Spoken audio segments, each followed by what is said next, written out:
A personal injury case is so serious because the injury itself is physical.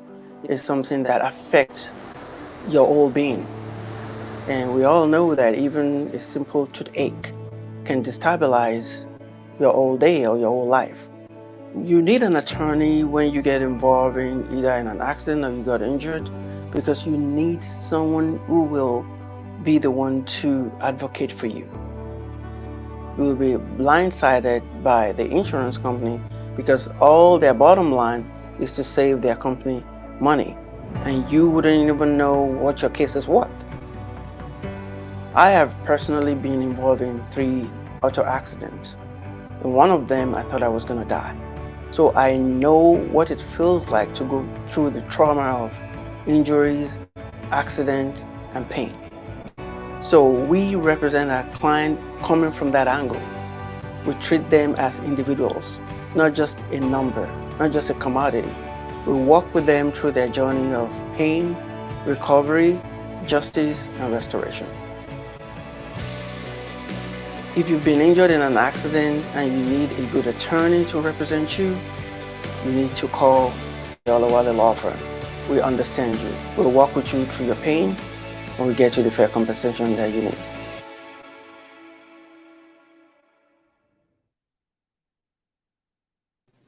Welcome to this episode of Legal Angle with Emmanuel, the Law Olawale. My guest today is someone who is wearing many hats. He's a veteran, he's a comedian, he's a podcaster, and he's just a man of many talents. His name is Joseph Banks, and you can call him Joe Banks. Good Welcome to morning, the show. everyone. Hey, thank you for having me. It's a Yeah, beautiful piece. I really appreciate it. thank you for coming. Can you tell us more about yourself? Who is Joe Banks? Sure. I am a 10-year Army veteran, 7 years active, 3 years reserve, one tour Iraq, one tour Afghan. Came back to Ohio um, around 2014. I, was struggling to, find my way back into civilian life, but uh, with some help I got through in getting over some hurdles, making friends, making connections, finding work. So, as you're saying, yeah, wearing many hats. I currently work for the state full time. On the side, I do stand up, uh, spoken word, poetry, storytelling, and run a podcast with my fiance, Tiffany, called the Melanated Podcast, where we talk about navigating non-traditional relationships using our Black experience and just normalizing the conversation to help people uh, recognize, hey, there's better ways to communicate your needs for your relationships. And then on the side, I try to offer my input on how veterans can continue to work finding the space, like their tribe, their peace, and showing that it's okay to not be okay and seek help, have those conversations because you deserve to be okay too. Thank you. Hmm? And you grew up in Columbus, Yes, sir. and born, raised, and grew up in Columbus. Hmm. Yes, sir. What is that like? Well, I remember growing up around Eastland Mall, so that was a little devastating to see that have to go. A lot of memories, but yeah, grew up, born in Columbus. Some of my childhood in the Dayton, Miamisburg area. Came back, uh, grew up in country town, so coming back to Columbus was a big culture shock to have more urban experience and a lot of sink or swim moments. But Columbus is still home, and then a lot of culture shock from going into the military, being broken down into mush to be built back up into what the military needed, and then that culture shock of coming back to the States. And a lot of what I learned may not have been the most useful um, abilities to be able to move into civilian life. But being opening myself up to family, friends, and taking that soul searching journey for myself helped me, make Columbus be home again. What are those changes that you notice over time, growing up in Columbus, getting out of Columbus, coming back to it? What are those major changes? Interesting is like I guess I didn't imagine myself coming back home ever. A little bit of the positive side of just I thought I'd be out exploring a lot more. So the military definitely provided that. So I would say definitely anybody interested in joining, you will travel a lot whether you want to or not. But you get to see a lot of exotic things, a lot of viewpoints, get to experience things just from a different standpoint, just to be able to even look outside from home to see all the wonders of the world, or anything uh, that's people are talking about and just experiencing like right there.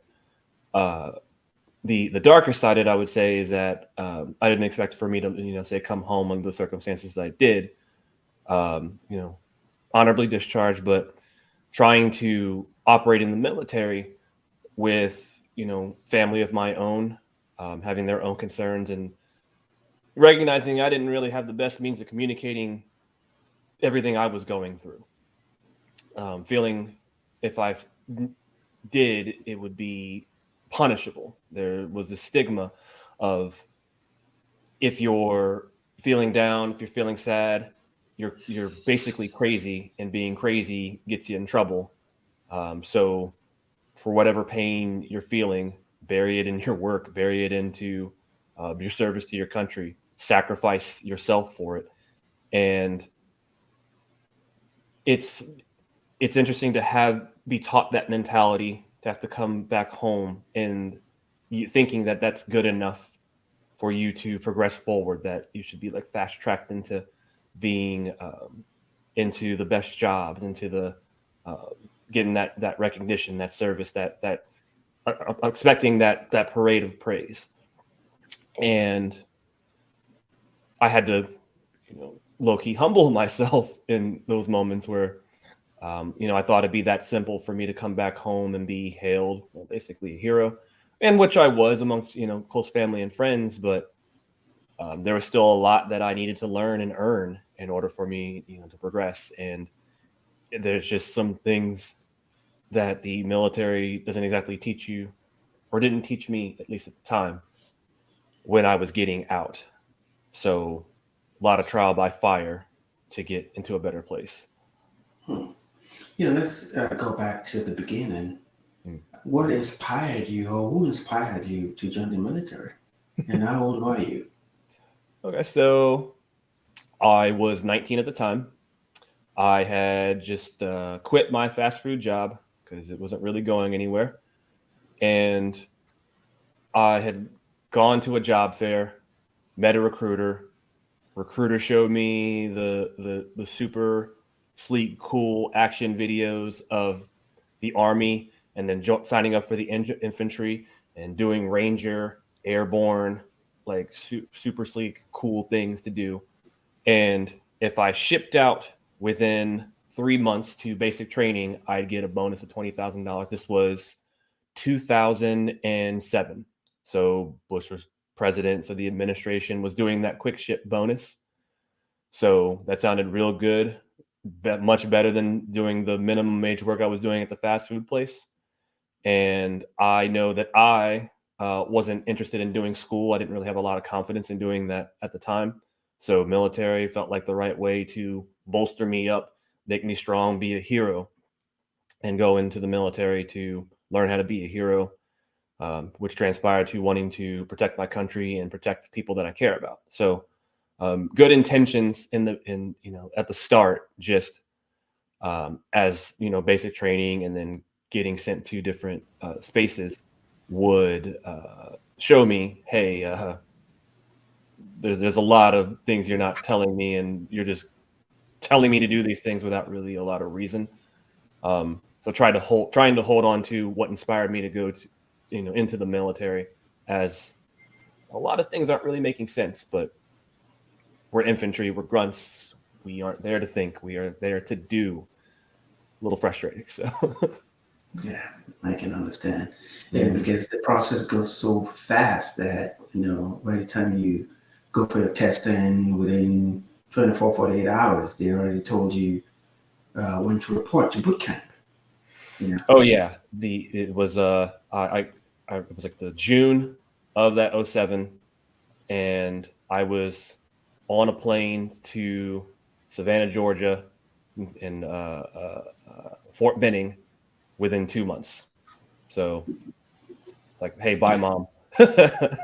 Yes, and I can see how the money being offered can be an incentive. It's just 20,000 during your time. Did you get it 20,000? Yes, the way the military works with those bonuses for anything that's at the time was over 5,000, they send it in increments every year, like break it down into quarters. So I got 5,000 every year for 4 years until like that, 20,000 ish was sent out. Which, hey, great. It's just that, well, I didn't have schooling. I wasn't the best financial planner. All I really knew was like, hey, I don't. That's bad. Why don't I save money? So I would say for anybody interested in joining the military, be mindful of how you spend that money. That 5,000 might sound like a lot, you know, maybe not as so much in 2023 these days, but still, you can do something better with it and hold on to it in the meantime. But mindful of your spending. And you served in Afghanistan. Mhm. Yeah. When you got the news that you were to be deployed to Afghanistan, what did it feel like? So the first deployment was Iraq, and then between then another station and then Afghanistan. And I would say, even uh, from the first deployment to the second deployment, it feels like, okay, we're doing this. This is what they, trained us for. So it's not a surprise that they were gonna give me these orders to do this eventually. Just more like, am I really ready? Do I really feel prepared? Do I trust the people that I'm going with? Maybe for some, not particularly for all, but it's not really for me to question how much I trust the person over me. Trusting, if it's important for me to trust the person to my left and right, but not important for me to understand the entire reason why I'm being there.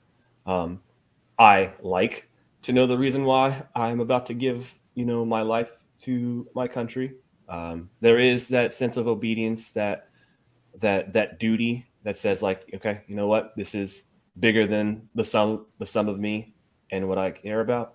So, and I'm for that. I can be for that. Just um, I have hopes and aspirations myself too, um, and I wanted to feel like if I'm doing this, I have um, I have my affairs in order. I I hope that I've conveyed how much I care, um, to my family, to my loved ones, my uh, wife at the time. It's tricky. It was a tricky balance to express how afraid I was, while having to be mindful of a whole family that is also afraid, and I don't really know how to have the full conversation to make sure that they're okay or that all of their needs are met.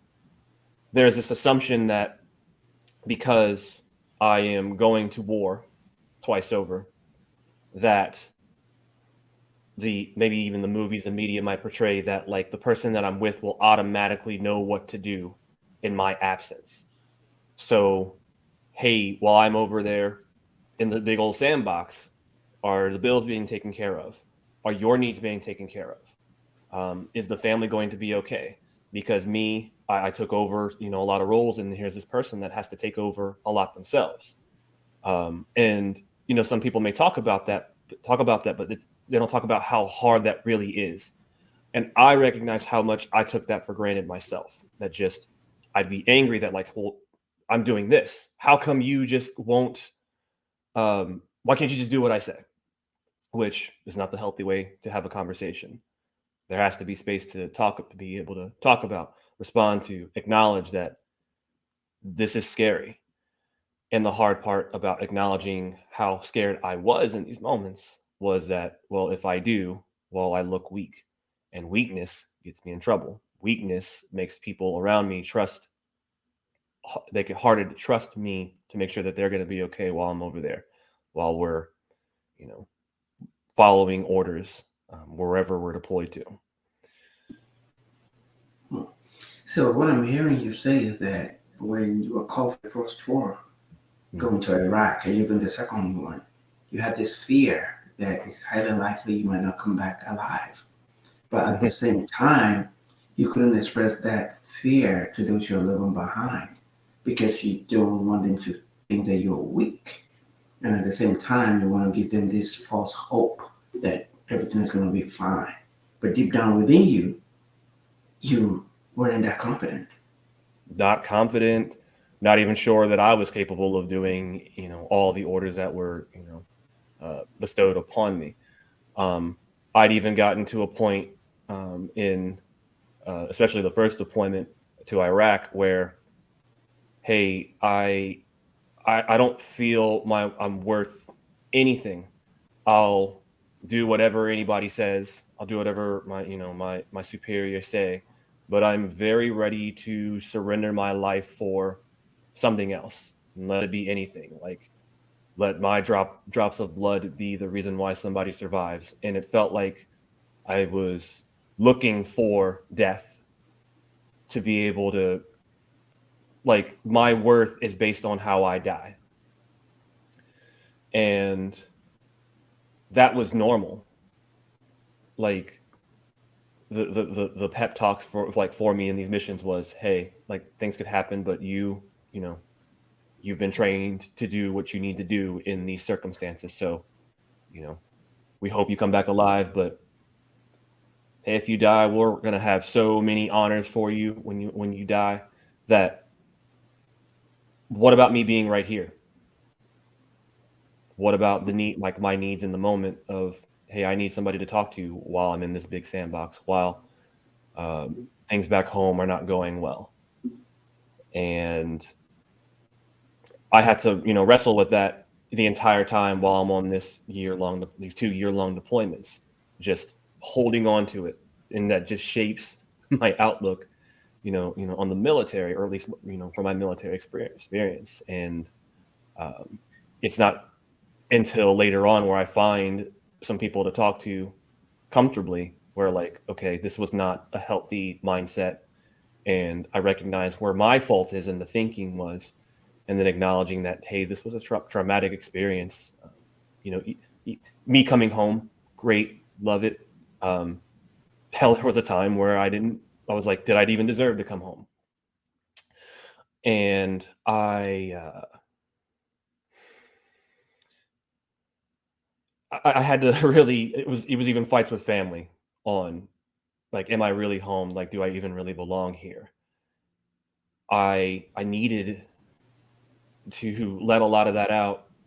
And if I didn't have the right people to tell that to, like, if I would say something like, I'm not doing okay to the wrong people, well, here's me home in Ohio, in Columbus, telling my home I need help, and I'm a veteran being shunned for it. And then that's definitely where the lessons started being very hard on what I needed to do to be okay. So you were conditioned to think that leaving was optional and death will be a nice welcome. That is a very, very nice way of putting it. Yeah. It's people don't have, it's not very comfortable to talk about death, or the act of, like, even saying how people are comfortable. We're saying that it's okay for me to die. Sure, there's, maybe for someone nearing their time out of age, sure, but this is me in being 22, 23, and 24, 25 on my deployments, and I should have my whole life ahead of me to think about, and yet that's one of the things I sacrifice. Like, I'm not going to live to see 25, so let's go crazy. If the deal is I'll be loved after death, if that's the best I'm going to get, why not? So you're living for now, and that now, living for now, has a lot more to do about squeezing the best out of life, but then that's not even the best because you're not living under a normal circumstance. You're living under a condition of war, warfare, Yes, killing, waiting to be killed, which is not normal. But then that was your normal. my normal, and I didn't know how to describe that to people. All I could describe is like I've been to war, and the betrayal of war to say coming home to my family. Another similar to the expectation of my spouse. I feel that they should just know how to take care of me and just I've sacrificed so much. I'm in this mindset. You should just know what to do. No one taught you, like no one taught me, but you should just know. And that unfair expectation was placed on family and my friends, or even, people that, would be afraid of me, that I think they should just know. They say thank you for your service. So, hey, I recognize that I need help, or you should recognize I need these things. But it's not like anyone teaches you to have these conversations. I had to learn forgiveness on, like, for those folk that didn't know how to approach me or would see that I am a black veteran. So feels like being black twice when, hey, it's okay to talk to me. I know, but I'm feeling like a stark raving lunatic sometimes. Um, but I don't know the words, and neither do they. So until I learned at least to say, here's a space that I really need to talk about what the words that I know on describing how I'm feeling like right now. Um, and then maybe we can figure this out together. Maybe we get some more people involved to help. Maybe get that professional help. And I'm afraid of that professional help because military, they're going to know I'm going to go get help. So if they see maybe I have some mental condition, maybe I'm too far gone, if I say the word suicide, they will strip me of rank and opportunity, or they'll pass it on to an employer that I'm interested in working for. So all of these conditions that I may or may not have, or all the things that I'm feeling and described, feels like it could be easily made public, regardless of, say, the rights and laws and policies in place that say it should protect veterans. But if it does get out there, who advocates for me? And I didn't know how to advocate for myself, and neither did my family. So it feels like for all that is out there to help the veteran, is there access to it for me? It was really hard to tell. Yeah. So this is you. You've been to battles. You've been to Afghanistan. You've been to Iraq. And those are external battles that you have to fight. But then you had this internal battle within you that just you're like an army of one. You had no one to lean on. Were you able to talk to some of your colleagues about what you were going through, especially if, let's say, they were also going through the same thing? Did that conversation ever come up? For some, there were a handful of people that I trusted to be able to have that conversation with. The co-workers, as you call. The military term is usually battle buddy. Hmm. So, hey, everybody should have a battle buddy to talk to about these things. Now, it's in my time in the early 2010 decade, it was starting to be taught that, hey, if your friend is talking about wanting to harm themselves, if they're having issues, they should feel comfortable to talk to you. They set an expectation, but not really the means to get there, or even there it might be available, but we're so busy with our training, like for missions or preparing for the next field exercise or deployment, that when would we have the time to even utilize these resources? And if I can talk to a trusted friend and they can give me some reassurance, they can give me that, yeah, that is a lot, and I've been going through the same thing. But keep in mind that infantry were the guys in the field with weapons in hand in the front line. For my role, going pow pow bang bang, go take out this target. We're not trained psychologists. We're not trained social workers. There's these people. My battle buddies are not trained to assess each other's mental capabilities, like say a psychologist or psychiatrist would, or a counselor. And they would try their best, and I love them for it. They are the reason why I kept going when I didn't really feel like I had control on how much longer I'm going to be living. But there would just need to be more. It was like with infantry, with what I was doing. We are very well trained to MacGyver solutions. A lot of, fix this problem with a hammer or a rock before we try to really think through what we need to do. Was the mentality that we had.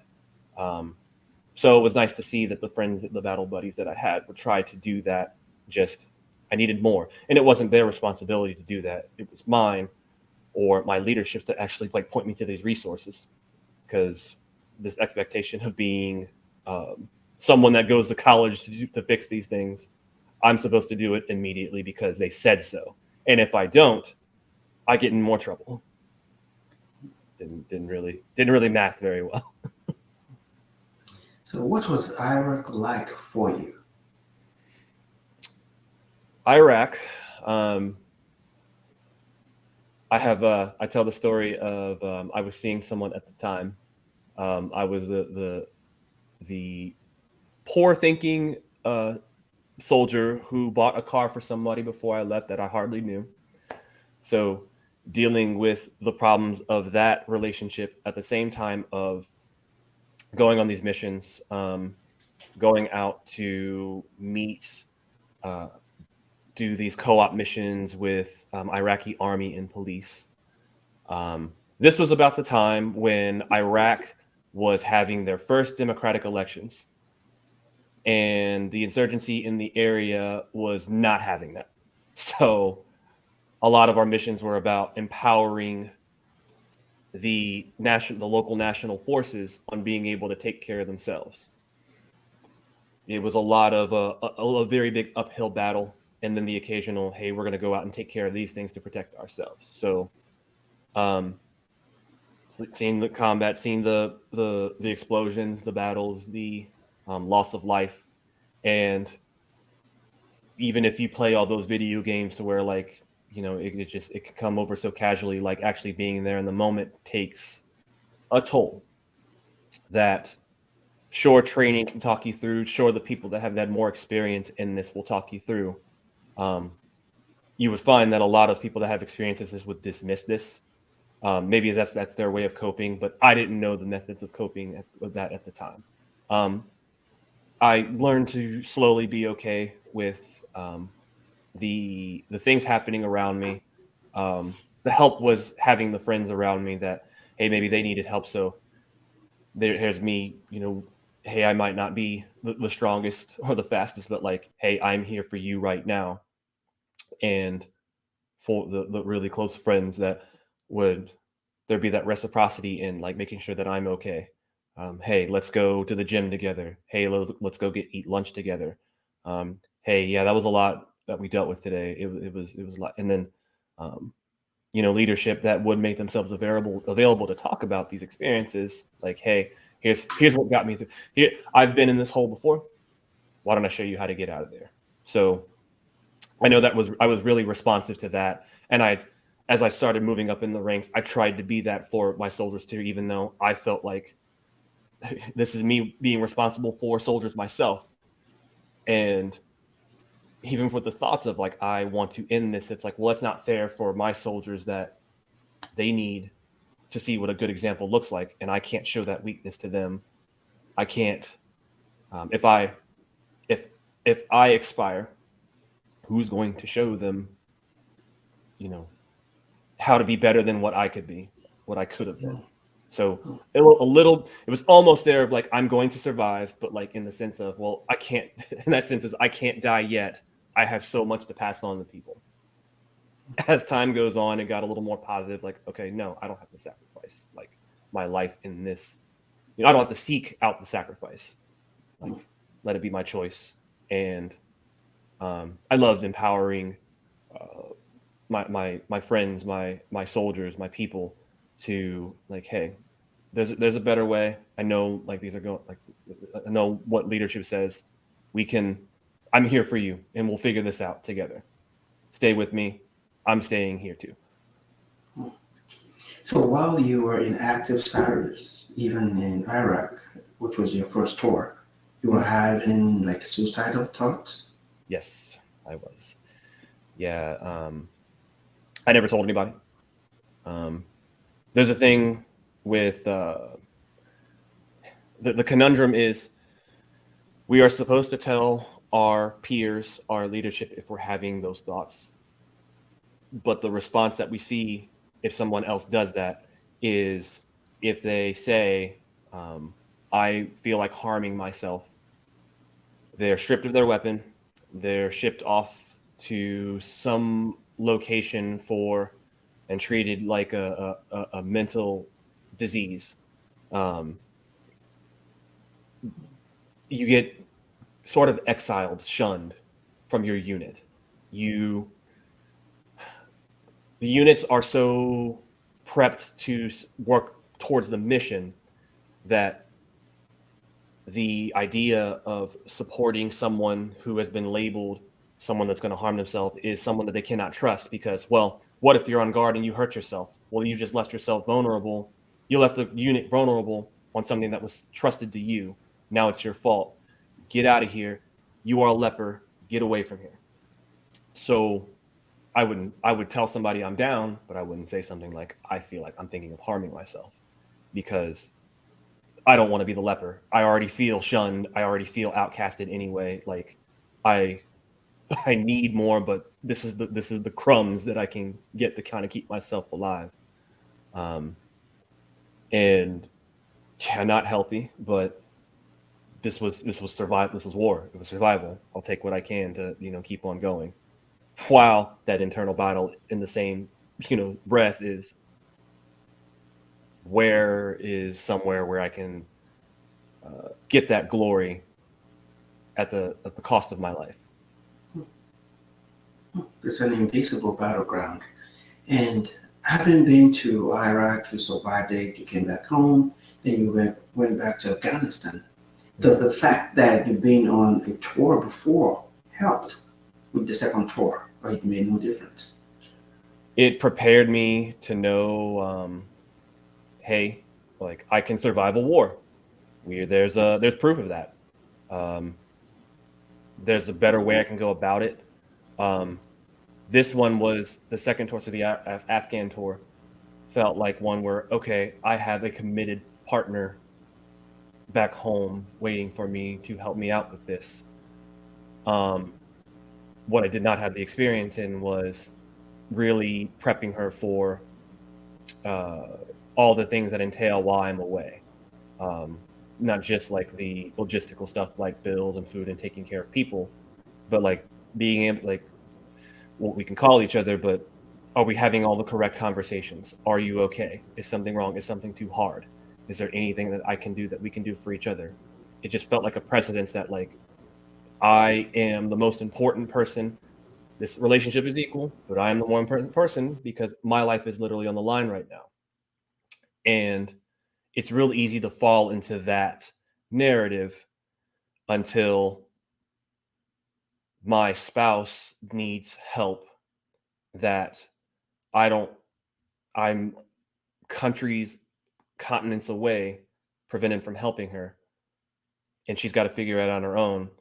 And I think I had the mindset of, well, I figured it out by myself and she's smarter than me. She'll figure it out herself, which wasn't fair. And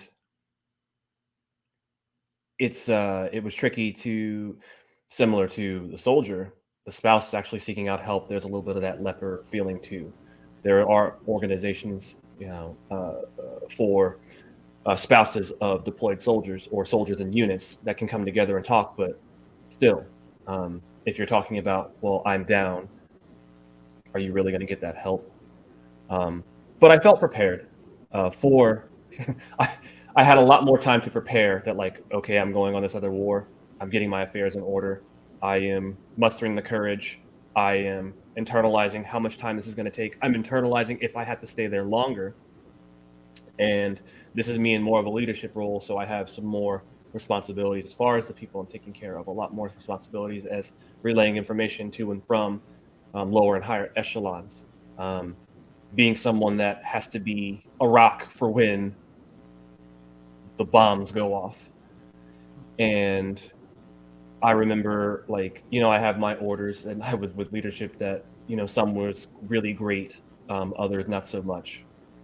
But like having to make those judgment calls in the absence of orders that, like, listen, in the absence of orders, like, I'll follow the like innate like general orders assigned to me, but like my priority really is making sure the people around me get home okay.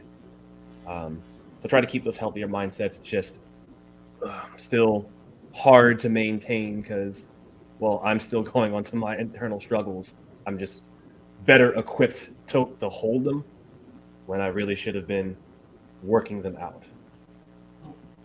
So there you were existing or living under like survival mode, where your life is just optional, living is optional.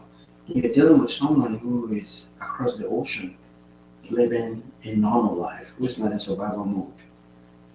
How hard or easy was it to maintain such a relationship? Well, I think what we thought was what made it real easy is I get more money than I would if I was stationed at home. I make more money while I'm deployed. So, hey, money doesn't solve everything, but hey, with as much more money that I'm making, there's a lot more comfort in, hey, paying off these bills, so you have to worry about less. The problem is that we got real comfortable with the idea that whatever we're feeling, we can solve it with money. Um, I'll say that one of the big issues that we dealt with while I was deployed was, well, we were working on our wedding. Well, she was doing a lot of the planning while I was deployed. I couldn't do a whole lot while I'm, working my 12-hour shifts every day. But there was an instance where my bank account was emptied while I was deployed, and I see my bank account that, like, no, I should have a lot more funds in here. Honey, what happened? She ended up spending it more than what was in there. And you would see that I'm not very happy about it. But there's not a whole lot I can do aside from just be angry because, like, I'm angry about this, but I have to go on this mission in 5 minutes, or I have to go on this shift. So I'm holding on to that forever, what feels like forever. And that took a lot of patience. Okay, I'm marrying this woman. It happened. Forgive her. Sickness and health, good or bad, we'll figure this out. But oh boy, trying to have that communication, trying to hear why she did that, while, like, how could you do that? There's like that we're trying to talk to each other through a wall, and we're not really hearing each other. Not being there for each other the way that we really needed, but we didn't know how to communicate that, especially with the stress of me and war over here. And yes, she's having a civilian normal life at home, but it has its stressors of its own, and it doesn't make them any less have less of a precedence because I'm in a war zone. But who do we help? How do we help each other out? And it was really hard to tell who needs that help first.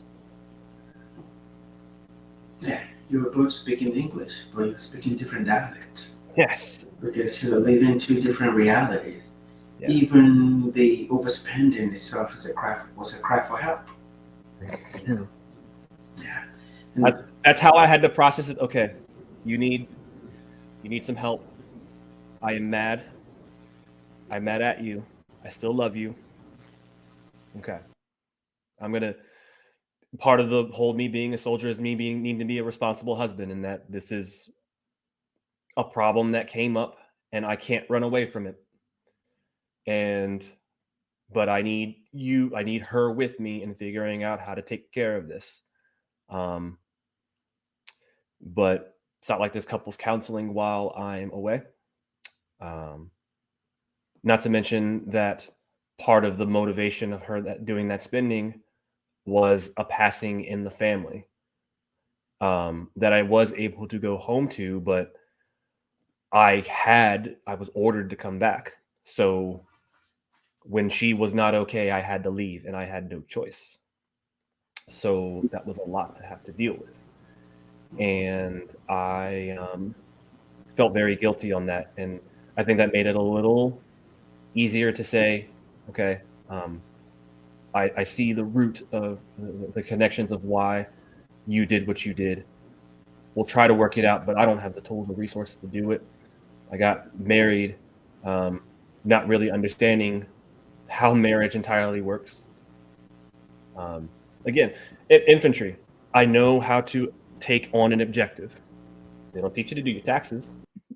They don't teach you this is how you find love, romance, how to have a healthy relationship, how to cope in your relationships.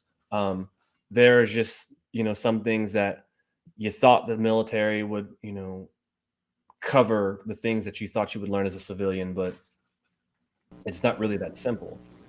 Um, this is me, 19 years old, living in mom's basement, leaving a fast food place, not go to school. So the experiences that say someone going to school would have, and like maybe slowly learning those things, maybe they're not learning all of them like right away, like you just like, I'm so excited to learn taxes, but still there's probably a little more access to that than where I was. And recognizing that, okay, I need to learn these things, sure, trying to motivate my family, my spouse to do the same, but like you said, speaking the same languages but not really having the same conversation. And but we tried, and yeah. I believe both of you were just, you were young, you were in a marriage, you were at war, you were at war for your nation, you were at war for yourself. So you were like this man juggling multiple balls on a tightrope. At some point, yes, something has got to give. And then you came back home after military service, expecting to be celebrated, to be a hero. And then it dawned on you that what has been your reality for the past 10 years is not real. What was that transition like for you to civilian life? Well, I could tell you the way that you just described it is not really the words that I knew, like how to describe it. So coming back and just being like, it was felt like, I'm not getting everything I need. No one is really hearing me. Everybody hates me. I am just a monster. I don't feel like I belong here. And I'm again ready to end things again. Um, it wasn't until like talking to close family and saying, just really like laying it out honest, yelling, um, going to church, yelling at the sky to like, I need help and I don't know how. And nobody really knowing how to, help me get through to just some normalcy, to get me healthy, to get me like sane, because I feel crazy. And would, I used a service, a suicide hotline that, if I'm feeling, this is the closest I've ever felt. Like I'm not even in war. I just feel like I'm in a foreign land at home in my own soft bed. And I used the suicide hotline, and they, talked. I didn't entirely understand it at the time of like what they would do, but it's somebody on the other end, talking to me, just really affirming everything that I'm saying, and then offering me, resources, saying like, hey, or asking, hey, have you gone through the VA to like get some service, get some assistance? Well, prior to all of this, because I was trying all that I could, because I thought the VA would be, simple enough to just, hey, reach out to them, my veteran benefits would take care of this. And my VA experience was part of the reason why I'm ready to just quit everything. Didn't really feel heard at the time. So as I'm learning this reality that I was, partially built into me, and then from my own, you know, rationale, that even what I thought was going to be a support service was not the support that I thought I was going to get, and not the support that I asked for. They are thinking, the people that I went to, okay, we're going to stress pushing to see if you have a TBI, a traumatic brain injury, where I'm like, that's cool. I do feel like I have some headaches, but I would like to talk to someone. And none of the doctors would really hear me on that. If you would think the spot that would offers these benefits for me would say, okay, well, we can do these at the same time, except it's taking 3 to 6 months to be swinging in between these appointments. That, like, hey, 3 to 6 months is a long time to hold on to this, and I'm already on this tightrope, juggling things, and I'm not making a lot of substantial money to support myself. I have to swallow my pride and rely on family to take care of myself. And that felt like, from being a sergeant in the Army to homeless and Jobless. couch surfing, jobless, like not being in a job where I thought I'd be able to, pursue dreams immediately, but no. But after calling that service, and them telling me, hey, you should try out the VA, it was just like, it's kind of crazy. Like, I tried the VA, but this is ABC. It happened, and I'm not really comfortable with going to them. But I really appreciate you trying to help me and talk me through. So, I remember feeling like the reason why I didn't complete suicide was because the thought that I had was, you know what? I know there's a lot of people out there that would, maybe even the insurgents on the other end of the ocean, the people that would naysay, that didn't think I would make it this far, would be would want me to do this. But, like, no, like, I've tried to do this the way that the people told me would work. I try to do it their way. I'm gonna try things my way. I'm gonna try this trial and error. If things don't work out, well, I'm already used to bumps in the road, so I've got a little bit of that coping of I know how hard this is going to be, but it was not something I worded it at the time, but I'm starting to live for myself and putting myself out there. I'm going to these seminars and these, like, checking on these resources and trying to give school a chance, trying to really check the connection to why I'm so angry about things. Why do I feel like lashing out? Why does it feel like people don't understand? Learning how to forgive. A little bit of that was going, through religious services. Some of it was just like going out and meeting other veterans and seeing what that's like. Meeting people and just seeing, hey, this viewpoint that I had as a military service member, but, like, I don't really have the perspective of the civilians on their side. So understanding, I see why you would think I'm crazy. I see why you would think I'm a monster, and forgiving that. And then slowly, as I'm getting through this, like, I'm recognizing, okay, I see why you would come to the conclusion of a monster. With that forgiveness, recognizing this is where I maybe play into that stereotype, not saying I'm like they're entirely guilty or I am 100% guilty, and making things worse, but, like, the feeling of what I don't know. There's a blissful ignorance to it, but, like, I need to know. I'm going to try to be a better person, maybe even utilize what my experience to, show, like, this is where I'm coming from, get that practice in. So that's where the practice comes in, on, like, trying to be a veteran advocate, trying to articulate, this is what I've, gone through, trying to go to school, learning the the psychosocial terminology or the trends in the media at the time, that, like, okay, I see this is where your understanding is. I'm learning to meet you here, or I can teach you how to meet me here, and we can learn together. So that practice tends to work, and suddenly and slowly over the years, it's like, I feel happier. I feel fulfilled. Like I feel like I belong here. I don't have, those feelings of I want to end things. I love myself. I love what used to be the wards I'm protecting are now like I'm living amongst you too, and I love you too. I'm learning like, hey, I'm allowed to live, how I see fit, with the mindfulness of the community around me, and it's beautiful.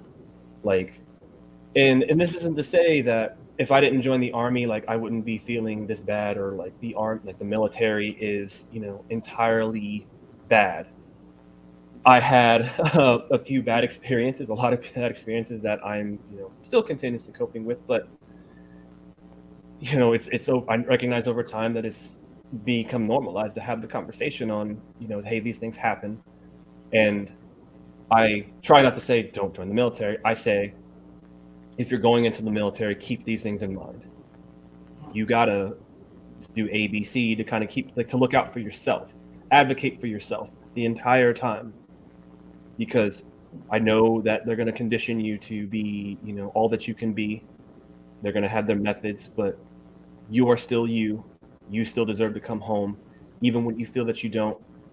I hope that when you feel that down, that there's not that much light in wherever you are, that there's some glimmer that says somebody wants me to keep on going. And at some point, I think on one of your birthdays, after you got back, you decided to commit suicide. Tell us about this experience. So I remember, if I wanted to, when I wanted to consider ending myself, like how close I was, I had a plan.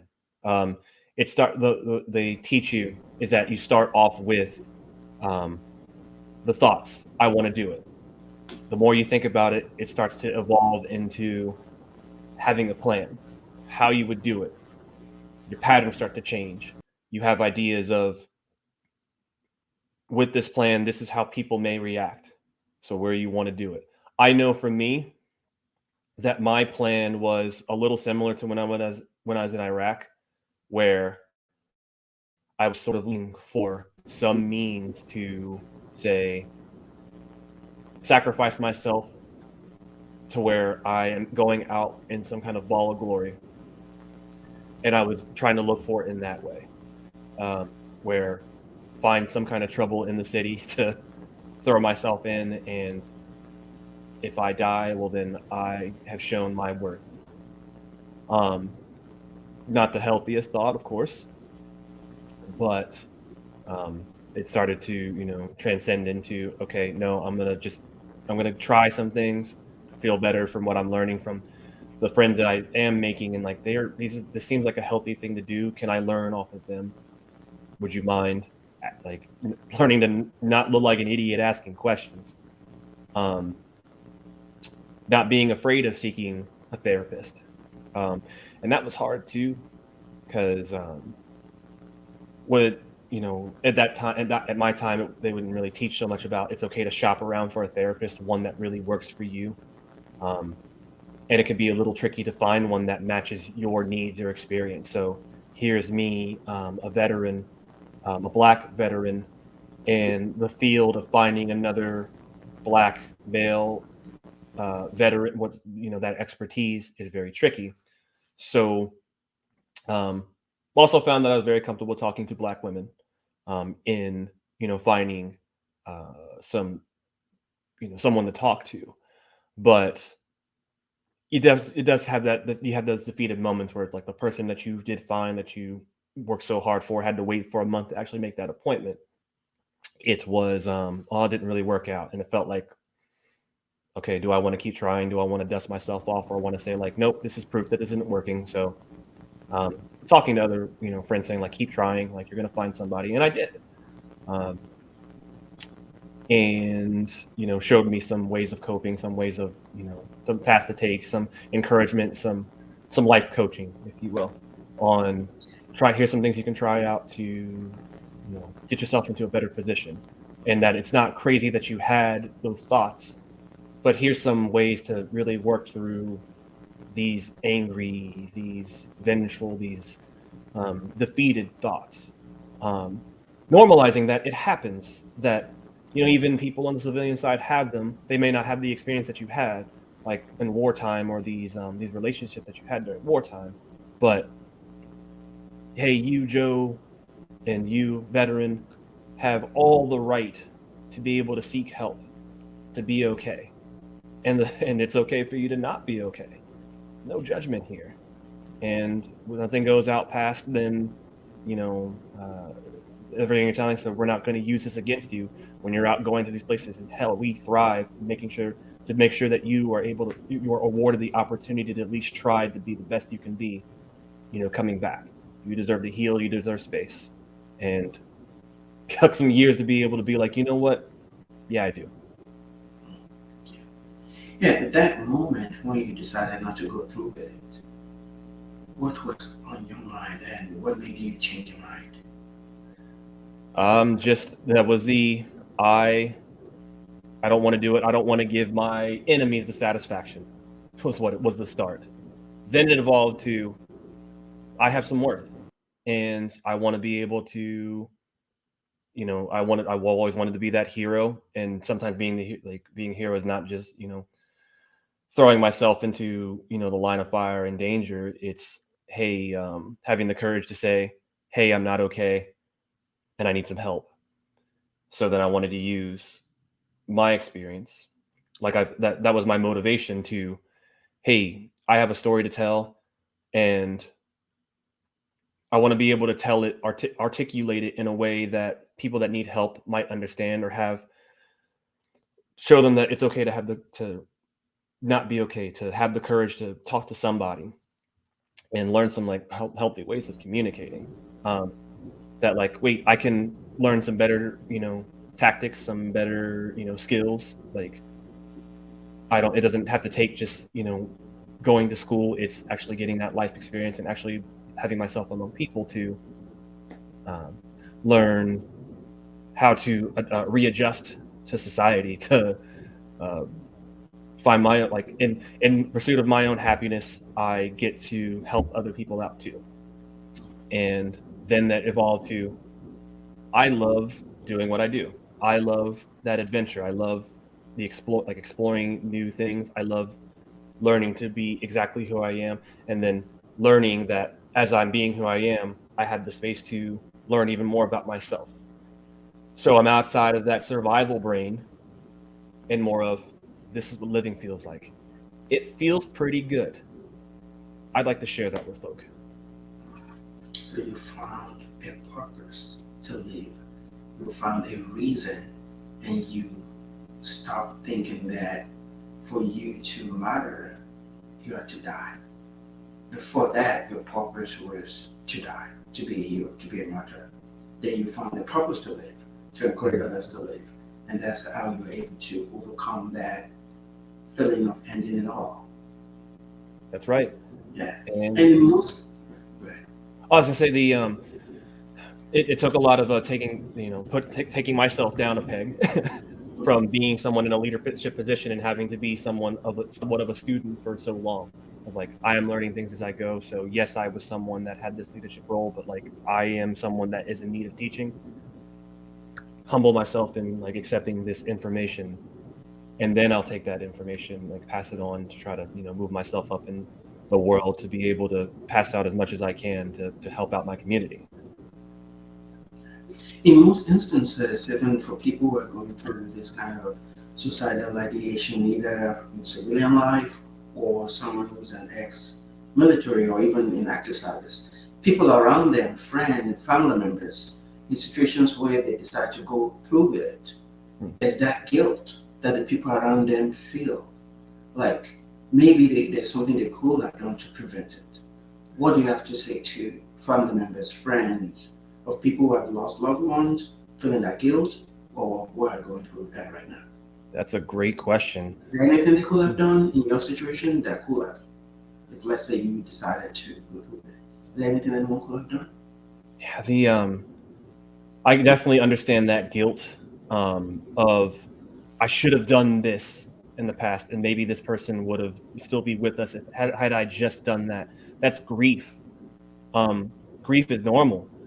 The feeling of I could have always done better, and we got to be able to talk about how, hey, there may have been something you could have done, but like you can't take all of that death, all of that naysay on yourself.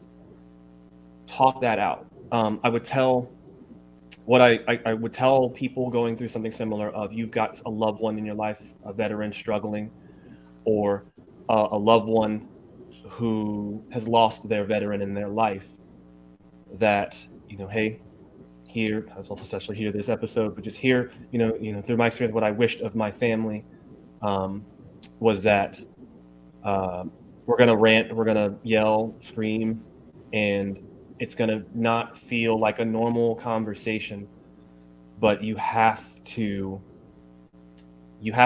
learn to have the space to say, to really hear where they're coming from, and come together, let them know that it's okay for them to feel what they're feeling right now, but I'm here for you, and I want to work with you on this. And like, I know it's going to be hard to find that help to get you back to get you back to us, to get to whatever that normalcy is.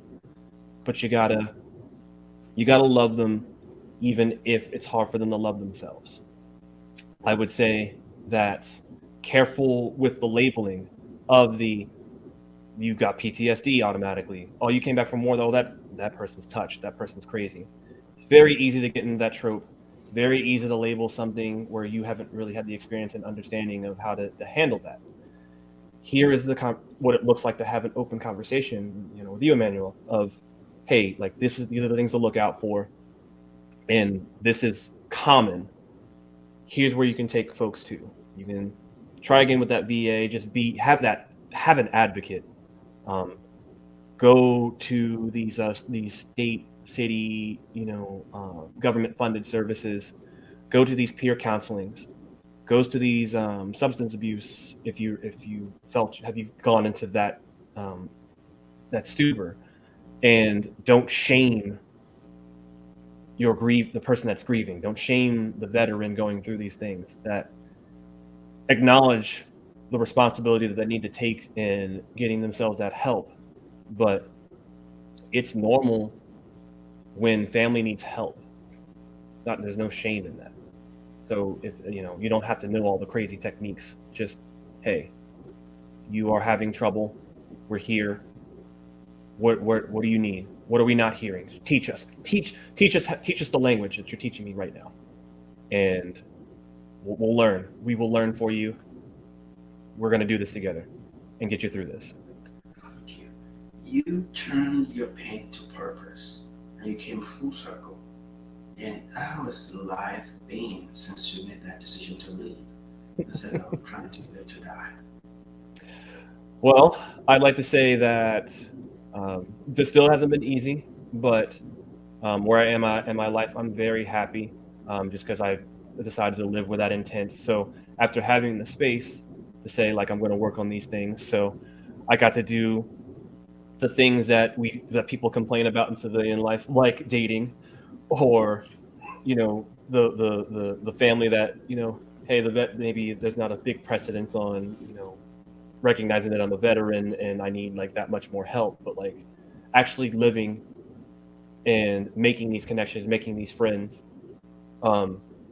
Because I think what I really appreciated is that when I was in these tours, I didn't have a plan past 25.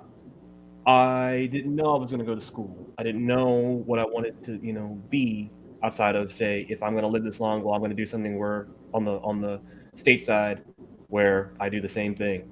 But learning, I have a dream of, still helping people.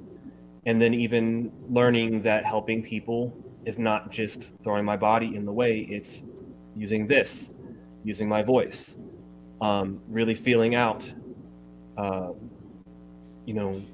feeling the pulse of the city, of the town, of my country. Really thinking of it, not just protecting my country just by, wearing a uniform, but like I have a new mission. I have a purpose in protecting the people around me by, showing them there is a way to be better, feel better. You deserve to live. Learn how to tell that to myself. And it's like, I really appreciate that. Man, this is what opportunity feels. This is why I protect people when I was over there, that they deserve the chance to be able to thrive, not just survive, live, like they live, experience that the joy and the pain, that do what they feel they need to really appreciate all that they're doing to make themselves better or live their life that they feel that they're comfortable with.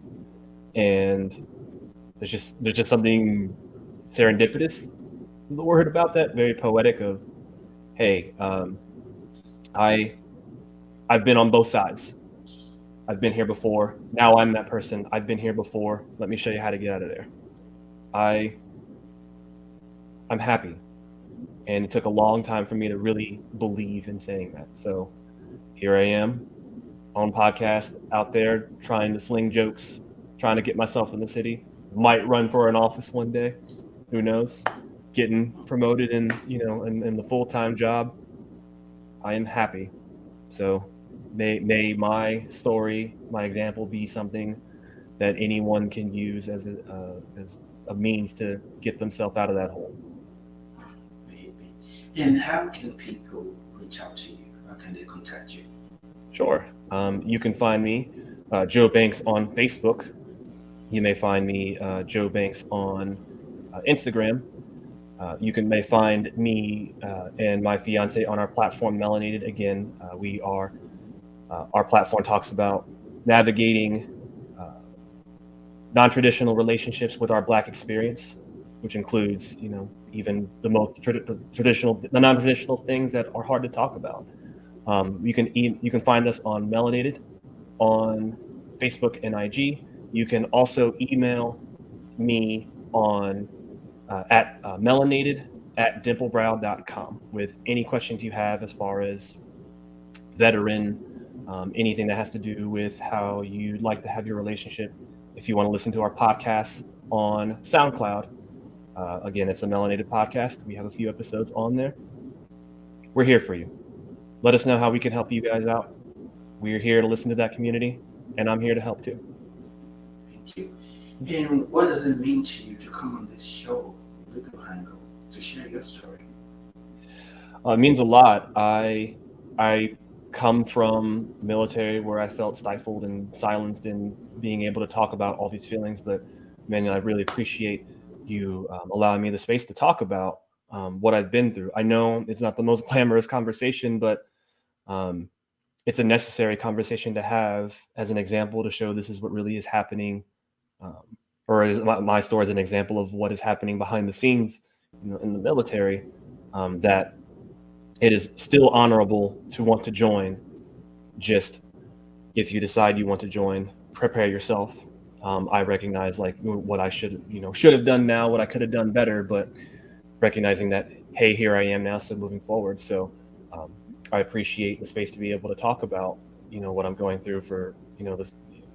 I recognize that it's not an easy conversation, but here's some practice in how you can have that conversation for your viewers. Thank you, and thank you for sharing your story. It's very impactful. You have lived through different phases of life, from existing to die, from surviving, from just looking at every day as if it's going to be the last, to now finding your purpose, to now living for a purpose, living for others.